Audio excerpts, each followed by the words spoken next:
2.5 જોઈએ મિત્રો. પ્લેટો વચ્ચે હવા હોય તેવા સમાંતર પ્લેટ કેપેસિટરનું કેપેસિટન્સ આપણને આપ્યું છે મિત્રો. હવા એટલે આપણે શૂન્યાવકાશ તરીકે લઈએ છીએ એટલે C0 લખાય. હવા વચ્ચે હોય એવા કેપેસિટન્સને આપણે C0 લખીએ છીએ, બરાબર. C0 is equal to 8 pf છે. pf એટલે 8 × 10⁻12 f, બરાબર. હવે શું કરવામાં આવે? આટલું છે. જો પ્લેટો વચ્ચેનું અંતર અડધું કરવામાં આવે, પેલા પ્લેટ વચ્ચેનું આમાં પ્લેટ વચ્ચેનું અંતર d હતું તો અડધું કરીએ તો d/2 અને તેની વચ્ચેના અવકાશ ડાઇલેક્ટ્રિક અચળાંક k આપણે k લીધો છે 6 લેવામાં, 6 વાળું દ્રવ્ય ભરવામાં આવે તો k બરાબર 6. તો તેનું કેપેસિટન્સ કેટલું થશે? તો મિત્રો હવે કેપેસિટન્સ કેટલું થાય? મતલબ એ થયો મિત્રો કે C0 એટલે આપણે આમ લખી શકીએ ε0 a/d, બરાબર. 0 છે શૂન્યાવકાશ માટે, શૂન્યાવકાશની પરમિટિવિટી આવે તો આમનું મૂલ્ય છે 8 × 10⁻12 ફેરાડ. ક્લિયર? હવે શું કરીએ છીએ? હવે આપણે જે નવું કેપેસિટર બનાવીએ છીએ તો એ C, પેલા એનું આ બંને વચ્ચેનું જે કહેવાય કે ડિસ્ટન્સ છે એ અડધું કરવામાં આવે છે. તો મિત્રો આટલું તો ખરું જ ને, આનું ડિસ્ટન્સ કેટલું કરવામાં આવે? અડધું. અને બીજું, આ રીતની કેપેસિટરની પ્લેટો હતી પેલા, આની વચ્ચે હવા હતી તો એનું કેપેસિટન્સ મિત્રો આટલું હતું. હવે શું કરવામાં આવે છે તો કે આ અંતર d હતું એની જગ્યાએ અડધા અંતરે આ પ્લેટને ખસેડીને લાવવામાં આવે છે. તો આ અંતર d/2 થયું. આ નીકળી ગયું, સમજી ચાકુ કરો એટલે હવે રહ્યું આ. એટલે હવે કેપેસિટન્સ આટલું થાય મિત્રો. એટલું જ નહીં, એની વચ્ચે k જેટલો ડાઇલેક્ટ્રિક અચળાંક ધરાવતું એટલે કે 6 ડાઇલેક્ટ્રિક અચળાંક ધરાવતું એક મટીરીયલ ભરી દેવામાં આવ્યું, બરાબર. એક k. તો મિત્રો ડાઇલેક્ટ્રિક બે પ્લેટોની વચ્ચે તમે ડાઇલેક્ટ્રિક માધ્યમ ભરો, k જેટલું ડાઇલેક્ટ્રિક માધ્યમ હોય, k જેટલા અચળાંક જેટલું મૂલ્ય ધરાવતું હોય, તો કેપેસિટન્સ છે ને એટલા ગણું થાય મિત્રો. k ગણું થાય. કેટલા ગણું? k ગણું. તમે k ડાઇલેક્ટ્રિક અચળાંક ધરાવતું માધ્યમ વચમાં ભરો તો એનું કેપેસિટન્સ k જેટલું, k ગણું થાય. તો મિત્રો અહીંયા તમારે આમ લખવું પડે. તો હવે કેપેસિટન્સ આ રીતનું થાય. હવે અહીંયા છેદનો છેદ કૌંસમાં જાય મિત્રો, એટલે આમ બને કે ε0 a/ મૂલ્ય 2 k એટલે 6 અને ε0 a/d આનું મૂલ્ય તો ઓલરેડી આપણી પાસે છે 8 × 10⁻12, બરાબર. તો 6 96 બરાબર ઇન્ટુ 10⁻12 મતલબ 96 pf. તો મિત્રો આટલા pf નું કેપેસિટર છે એ બને. સમજ પડી ગઈ? ચલો નેક્સ્ટ એક્ઝામ્પલ જોઈએ. 2.6 જો મિત્રો એમાં દરેક 9 pf કેપેસિટન્સ ધરાવતા 3 કેપેસિટરને શ્રેણીમાં જોડેલ છે. 3 કેપેસિટરો જે સમાન મૂલ્યના છે, જેના દરેકનું મૂલ્ય 9 pf છે, એને શ્રેણીમાં જોડેલ છે.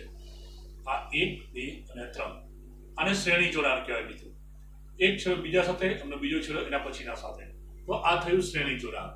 શ્રેણી જોડાણમાં છે આ ત્રણેયના કેપેસિટન્સ C1 C2 C3 સરખા છે, એને આપણે C કહીએ અને 9 pf છે, મતલબ 9 × 10⁻12 ફેરાડ, બરાબર. તો ફર્સ્ટ આપણે પૂછે છે પહેલો ક્વેશ્ચન કે સંયોજનનું કુલ કેપેસિટન્સ કેટલું? સંયોજન કુલ capacitance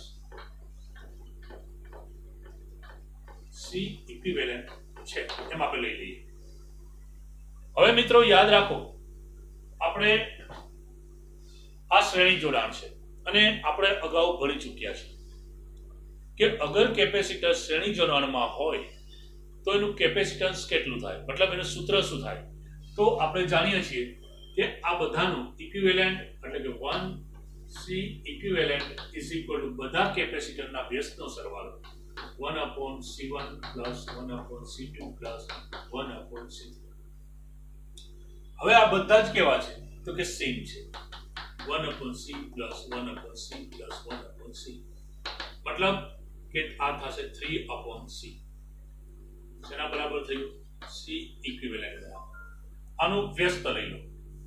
C equivalent is equal to C by 3. મિત્રો C કેટલા છે તો કે 9pf છે.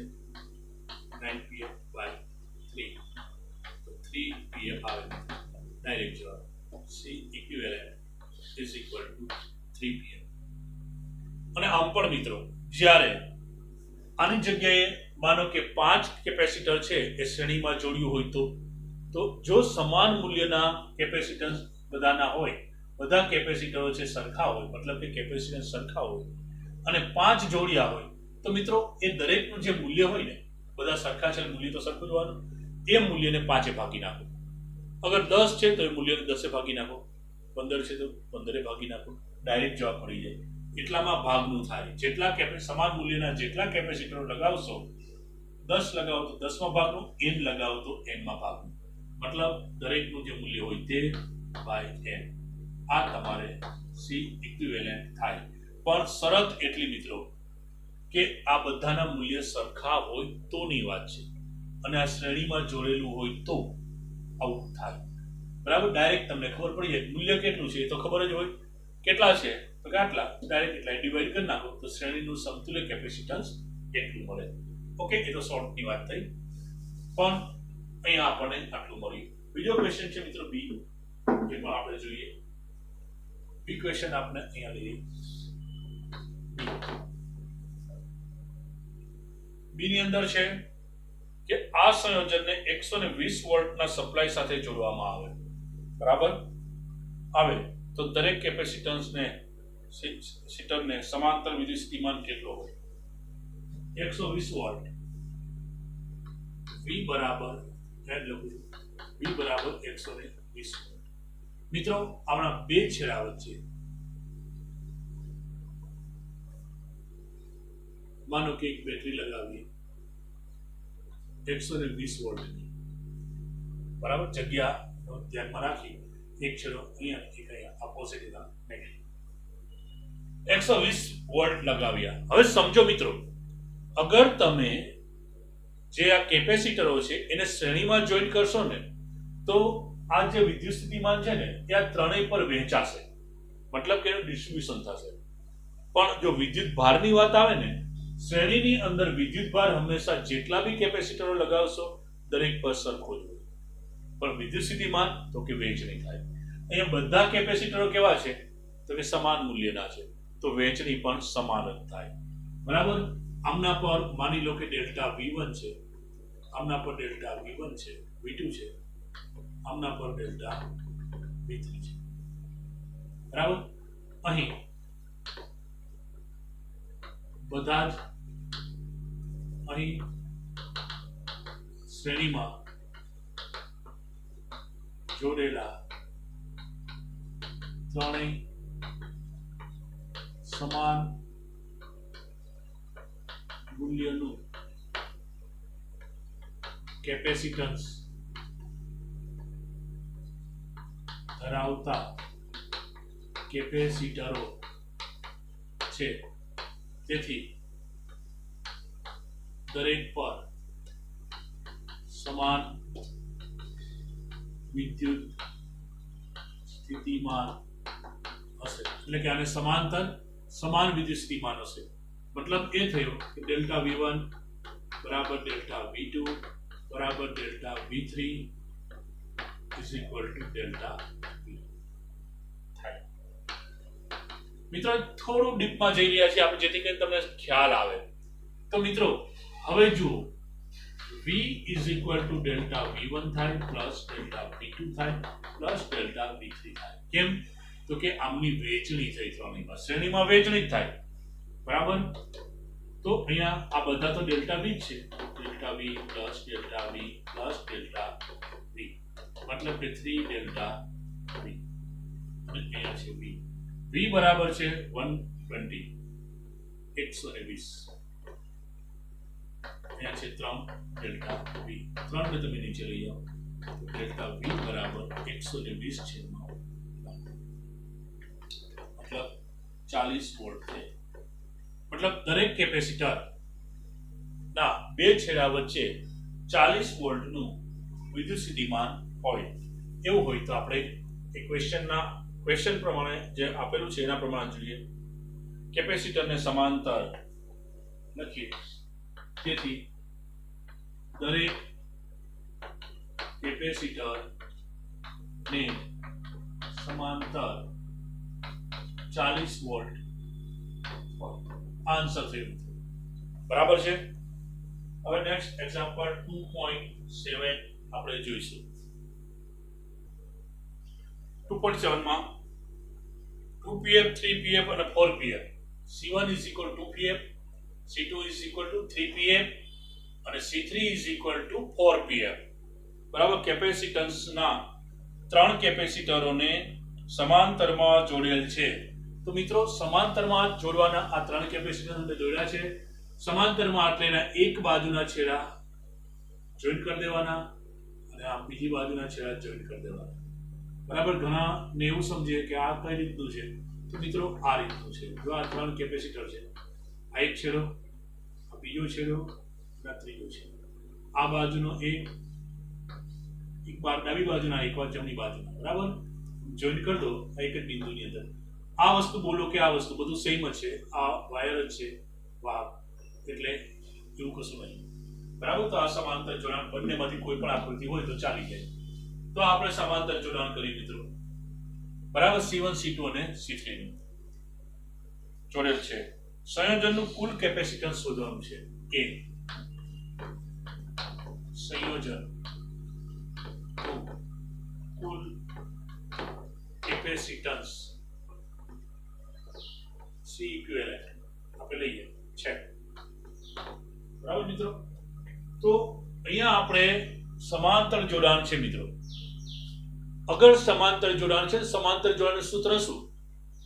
તો કે C equivalent is equal to C1 plus C2 plus C3 plus C4 કે Cn. ઓકે, તો અહીંયા થશે સમાંતર જોડાણ માટે કેપેસિટર ના સમાંતર જોડાણ માટે C equivalent બરાબર is equal to C1 plus C2 plus C3. C1 છે મિત્રો 2, C2 છે 3, C4 છે 4. અહીંયા હું PF સાઈડમાં લખી નાખું એટલે બધાનું આવી ગયું. કેટલાનું થયું? 9 PF. તો આ તમને મળ્યું ઇક્વિવેલેન્ટ. હવે બી ક્વેશ્ચન શું કહે છે એ આપણે જોઈએ. 2.7 એમાં બી એમાં છે જો સંયોજનને 100 વોલ્ટની સપ્લાય સાથે જોડવામાં આવે, મતલબ અહીંયા V બરાબર 100 વોલ્ટ સપ્લાય આપણે આપવાનું છે. આ સંયોજન બરાબર જોડવામાં આવે તો દરેક કેપેસિટર પરનો વિદ્યુત ભાર શોધો. મતલબ તમારે Q1 Q2 અને Q3 આ ત્રણેય શોધવાના છે અને 100 વોલ્ટ આપણે આપેલા છે. તો મિત્રો જુઓ, આને આપણે 100 વોલ્ટ સાથે સોર્સ સાથે જોડવાના છે.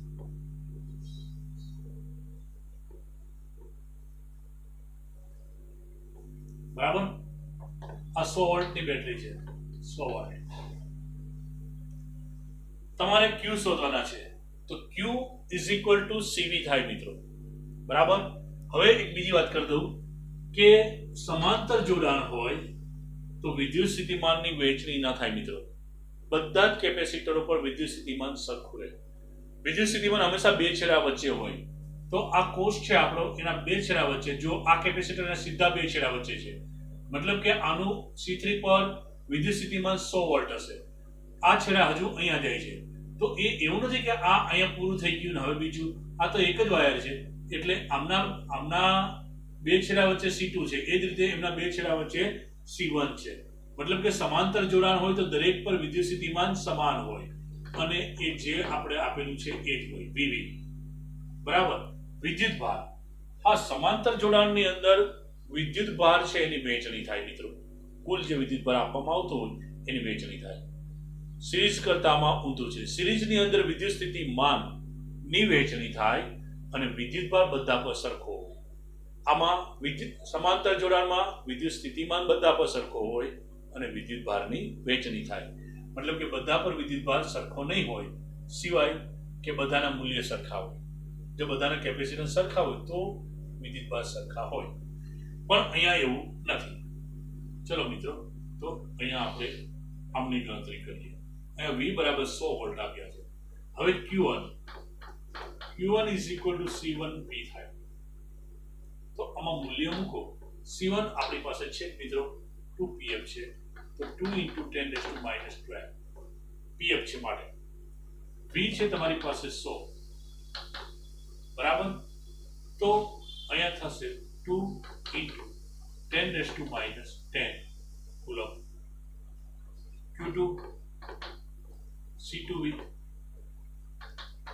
છે મિત્રો, આપણે આપેલું છે 3 × 10⁻12, V તો 100 છે, તો 3 × 10⁻10 બરાબર આટલા કુલમ. Q3 ત્યાં આવશે 33V, C3 છે 4 × 10⁻10 × 100, એનું મૂલ્ય થશે મિત્રો 4 × 10⁻12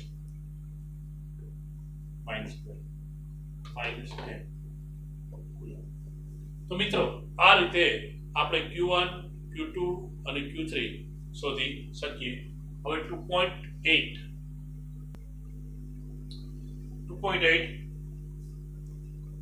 બે પ્લેટો વચ્ચે હવા હોય તેવા સમાંતર પ્લેટ કેપેસિટરમાં દરેક પ્લેટનું ક્ષેત્રફળ 6 × 10⁻³ મીટર સ્ક્વેર, ક્ષેત્રફળ 6 × 10⁻³ મીટર સ્ક્વેર અને બે પ્લેટો વચ્ચેનું અંતર 3 mm, મતલબ 3 × 10⁻³ મીટર બરાબર છે.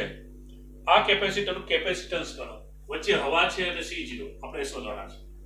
જો આ કેપેસિટરને 100 વોલ્ટની બેટરી સાથે જોડવામાં આવે તો, સપ્લાય સાથે જોડવામાં આવે તો તેની દરેક પ્લેટ પરનો વિદ્યુત ભાર કેટલો હશે? મિત્રો દરેક પ્લેટ એટલે બે પ્લેટ હોય, બે પ્લેટ પરના વિદ્યુત ભારનું મૂલ્ય તો સમાન હોય, એક પર પ્લસ હોય એક પર માઇનસ, એટલે આપણે વિદ્યુત ભારનું મૂલ્ય શોધી લઈએ. બરાબર. સૌ પ્રથમ તો મિત્રો અહીંયા તમને એમ કહે છે કે સમાંતર પ્લેટ કેપેસિટર જે આપણી પાસે છે એમની જે પ્લેટ છે એનું ક્ષેત્રફળ આટલું છે, એમની વચ્ચેનું અંતર આટલું છે, બરાબર. હવે આપણે C0 એટલે કે એમનું કેપેસિટન્સ શોધવાનું છે. તો મિત્રો આપણી પાસે સૂત્ર છે કે C0 = ε0 A/d. આમની અંદર જો તમે મૂલ્ય મૂકો તો આપણને એ વસ્તુ મળી જાય. તો ચાલો મૂલ્ય મૂકીએ. કેટલું થાય મિત્રો ε0? 8.854 અથવા તો 8.85 ગુણ્યા 10⁻12. એ કેટલું થાય મિત્રો? 6 × 10⁻³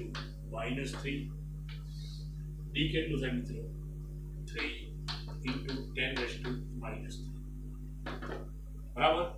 આમનું તમે કેલ્ક્યુલેશન કરશો મિત્રો તો એ આવશે 1.8 × 10⁻11 ફેરાડ, કારણ કે આપણે ફેરાડમાં આવશે, બધા આપણે એકમમાં જ મૂક્યા છે એટલા માટે. હવે 1.2 જાવ તો 18 થાય ગુણ્યા 10⁻12 ફેરાડ, મતલબ કે 18 pf નું થાય, બરાબર. આ કેપેસિટર છે એ 18 pf નું હશે.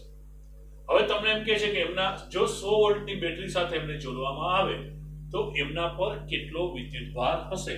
તો મિત્રો જો કેપેસિટર ને 100 વોલ્ટ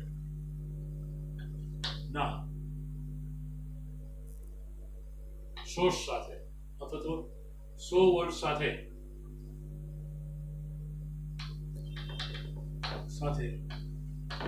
જોડવામાં આવે તો Q is equal to CV. આમ થાય. C આપણી પર તૈયાર છે. કેટલો છે? 18 ગુણ્યા 10 ની માઈનસ 12 ઘાત અને V છે 100. બરાબર 100 વોલ્ટના સોર્સ સાથે જોડીએ તો આમ થાય. તો એ થશે 18 ગુણ્યા 10 ની માઈનસ 10 ઘાત. તો કેપેસિટર પર આટલો વિદ્યુતભાર આવશે. બરાબર. હવે નેક્સ્ટ એક્ઝામ્પલ એના પછીનો જોઈએ. 2.10 મિત્રો અહીંયા આપણને એવું આપેલું છે કે કેપેસિટન્સ છે એ 12 pf નું આપણને આપેલું છે. C is equal to 12 pf. બરાબર છે. હવે pf છે એટલે 10⁻12 ફેરાડે. ઓકે. હવે શું કે છે આગળ જુઓ. આ કેપેસિટરને 50 વોલ્ટની બેટરી સાથે જોડેલું છે. તો એ 50 વોલ્ટની બેટરી કેપેસિટરમાં કેટલી સ્થિત વિદ્યુત ઉર્જા સંગ્રહ પામી હશે. મતલબ કે તમારે U શોધવાનો છે. સ્થિતિ ઉર્જા. સ્થિતિ ઉર્જાનું સૂત્ર મિત્રો આપણને ખબર છે. કયું આવે? 1/2 CV² અથવા Q²/2C. બરાબર. તો આવા ત્રણ સૂત્રો છે મિત્રો આપણી પાસે. પણ અહીંયા C અને V આપેલો છે તૈયાર. એટલે U is equal to 1/2 CV². Direct જ આનો આપણે યુઝ કરી શકીએ. બરાબર. અથવા તો 1/2 QE Q²/2C. આ બધા આમના સૂત્ર છે. પણ આપણે અહીંયા આગળ જવાની જરૂર જ નથી.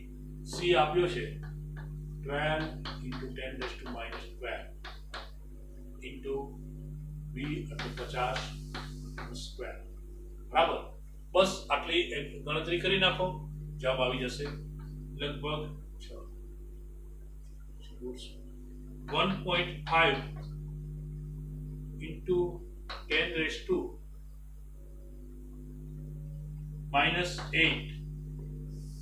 જૂલ. આટલો આવશે મિત્રો. 1.5 into 10⁻⁸ જરા ગણતરી કરી લેજો. આ જ આવશે. ઓકે. તો આપણે આ 2.10 અહીંયા પૂરું. હવે જોઈએ 11. એક્ઝામ્પલ 11 2.11. અહીંયા આપણને કહે છે 600 pf નું એક કેપેસિટર 600 pf. બરાબર. 600 × 10⁻12 બે મીટર છે અને 10⁻10 ઘાત. આટલું થઈ ગયું. આ કેપેસિટરને 200 વોલ્ટના સપ્લાય સાથે V બરાબર 200 વોલ્ટ ના સપ્લાય વડે વિદ્યુતભારિત કરવામાં આવે પછી તેનું સપ્લાય સાથે જોડાણ દૂર કરવામાં આવે. એટલે આવી વાત કરે છે મિત્રો. આ એક કેપેસિટર છે. બરાબર. એને C1 કેપેસિટન્સ છે. એમની સાથે સૌપ્રથમ એક બેટરી જોઈન કરવામાં આવે છે. આ બેટરી છે 200 વોલ્ટ સપ્લાયની છે. બરાબર. આવો વિદ્યુતભારિત થઈ જાય એટલે આને દૂર કરી દેવાની બેટરીને. એની જગ્યાએ આના જેવડું જ બીજું કેપેસિટર સેમ મૂલ્યનું 600 pf નું જોઈન કરવામાં આવે. બરાબર. તો આ પ્રક્રિયામાં કેટલી ઉર્જા ગુમાવાય? અહીં લખું છું મિત્રો. ગુમાવાતી ઉર્જા ડેલ્ટા U શોધવાની. તો આટલી ઉર્જા આપણે શોધવાની છે. તો પહેલા શું કરાય મિત્રો? તો કે પહેલા જ્યારે આપણે આની સાથે સપ્લાય જોડેલો છે, બેટરી આપેલી છે, કેટલાની છે? 200 વોલ્ટ. ત્યારે આમાં કેટલી ઉર્જા સંગ્રહ થાય છે એ આપણે શોધવું પડે. એ આપણી પ્રારંભિક ઉર્જા થઈ. બરાબર. પછી તમે બીજું જે કેપેસિટર જોડો છો એના પર તો કોઈ ઉર્જા છે જ નહીં. બરાબર. એટલે પહેલા તો આ ઉર્જા આપણે જોડી લેવી જોઈએ, એટલે કે શોધી લેવી જોઈએ. એટલે લખીએ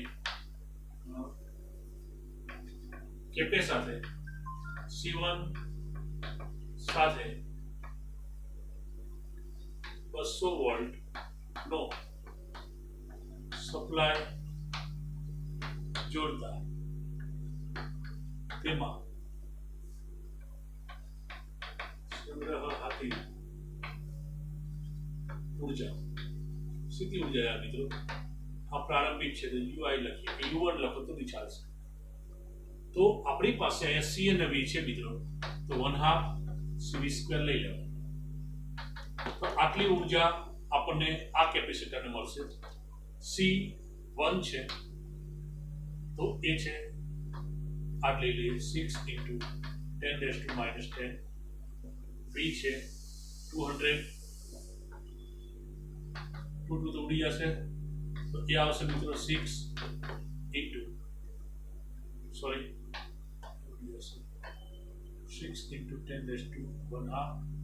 C અને V સ્ક્વેર આવે છે બરાબર. તો હવે તમારે આમાંથી 4 અને 10⁻6 આવશે, 2 3 અને 12 આવશે. આટલા જૂલ ઉર્જા આ કેપેસિટર પર છે UI જેટલું કે U1 જેટલું બરાબર. હવે મિત્રો અહીંથી આપણે આ સપ્લાય કાઢી નાખીએ છીએ, હવે સપ્લાય આપતા નથી. આટલા જ મૂલ્યનું બીજું કેપેસિટર એટલે કે 600 pf નું 600 pf નું બીજું કેપેસિટર C2 આપણે આ રીતે જોઈન્ટ કરીએ છીએ બરાબર.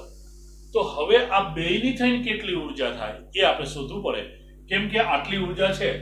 હવે આ બેયની કેટલી થઈ એ શોધી લઈએ અને પછી એને આમાંથી બાદ કરીએ તો કેટલી ઉર્જા ગુમાવાય એ આપણને મળે. તો અહીંયા મિત્રો આ બે કેપેસિટરો આ રીતે આપણે જોડેલા છે, એક હતું બીજું જોડો એના જેવું જ. તો આના પર જેટલો વિદ્યુતભાર હશે ને મિત્રો એ સમાન રીતે બે પર વિદ્યુતભાર વિતરિત થયેલો હશે બરાબર. થઈ જશે અડધો આમાં અડધો આમાં સમાંતરમાં જોડો એટલે વિદ્યુતભારનું હંમેશા સરખું વિતરણ થાય મિત્રો. તો પહેલા તો આપણે આ કેપેસિટર પર કેટલો વિદ્યુતભાર છે એ જોઈએ બરાબર. કેપેસિટર પરનો વિદ્યુતભાર Q આમના પરનો મિત્રો. આ સિગ્નલ હતું ત્યારે આ જોઈન્ટ નથી ત્યારની વાત છે. Q = CV આમ થાય. તો અહીંયા C ને V બંને છે, C1V. C1 6 × 10⁻10 અને V થશે 200 બરાબર. તો અહીંયા થશે 12 × 10⁻8 કુલમ. 12 × 10⁻8 કુલમ થાય. આટલો વિદ્યુતભાર આવે. હવે મિત્રો હમણાં મેં વાત કરી એમ આમના બંને પરનો વિદ્યુતભાર હવે Q થશે બરાબર. આ જોઈન્ટ કરો અને વિદ્યુતભાર કેવો આવે? અડધો અડધો થાય. મતલબ કે અહીંયા વિદ્યુતભાર Q/2, આમના પર પણ Q/2 બરાબર. હવે સમાન મૂલ્યના બીજા કેપેસિટરને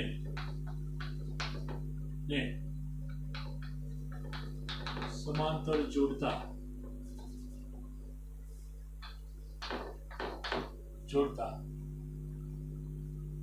બંને કેપેસિટર પર સમાન વિદ્યુતભારની વહેંચણી થાય એટલે કે Q/2 વિદ્યુતભાર રહેશે બરાબર. તો મિત્રો અહીંયા છે Q = Q/2. Q છે આપણી પાસે 12 × 10⁻8/2 બરાબર. એટલે એ થશે 6 × 10⁻8 કુલમ. બંને પર મિત્રો એટલો વિદ્યુતભાર છે. તો હવે આમના પર ઉર્જા કેટલી હોય? જો Q આપણને ખબર છે, V આપણને ખબર છે, C ખબર છે બરાબર. V નથી ખબર, C તો ખબર છે. તો આપણે આમના પરની ઉર્જા Q²/2C લઈ શકાય. તો આમના પર મિત્રો એટલી જ હોય કારણ કે Q બે પર સેમ છે, Q²/2C. C પણ સેમ જ છે બરાબર. તો અહીં લખીએ કે બંને કેપેસિટરો પરની કુલ ઉર્જા આ કાઢી નાખું છું.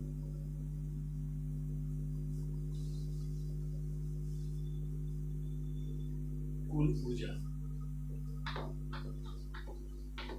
તો મિત્રો એ થશે Q²/2C × 2 એકનું ક્યુ સ્ક્વેર બાય 2c, અહીંયા 2 છે તો 2 ગુણ્યા ક્યુ સ્ક્વેર બાય 2c. અહીંયા મિત્રો 2 ઉડી જાય, અહીંયા આવશે q square by c. Q કેટલા છે? સ્મોલ ક્યુ અહીંયા છે મિત્રો 6 into 10 raise to minus 8 whole raise to square, અને c છે એ આપણે જે 6 ઇન્ટુ 10 રેઝ ટુ માઇનસ 10, બરાબર. તો 36 into 10 raise to minus 16, 6 into 10 raise to minus 10, 6 ગુણ્યા 10 ની માઇનસ 6 ઘાત શું? આટલી ઉર્જા મિત્રો બે કેપેસિટર પર થઈને આપણને મળશે, બરાબર. તો હવે આપણે ગુમાવાતી ઉર્જા જોઈએ, આને આપણે QUF કહીએ, ફાઇનલ, બરાબર. અંતિમ આપણને આટલી કુલ ઉર્જા મળે છે. પ્રારંભમાં આપણી પાસે આટલી હતી UI. તેથી ગુમાવાતી ઉર્જા delta U is equal to UF minus UI is equal to, દેખાય છે પેલા કમ્પ્લીટ દેખાશે? ચાલો, કેટલા થાય મિત્રો? તો કે UF આપણને આપ્યા છે 12 minus UF 6 into 10 raised to minus 6, બેમાં છે કોમન કાઢી દો તો મિત્રો એ આવે 6 into 10 raised to minus 6. આટલી ઉર્જા કેપેસિટરો છે એ ગુમાવે, આ તંત્ર ગુમાવે. તો મિત્રો આ સાથે તમારે સ્વાધ્યાયના જે એક્ઝામ્પલ છે એ પૂર્ણ થાય છે. Good bye.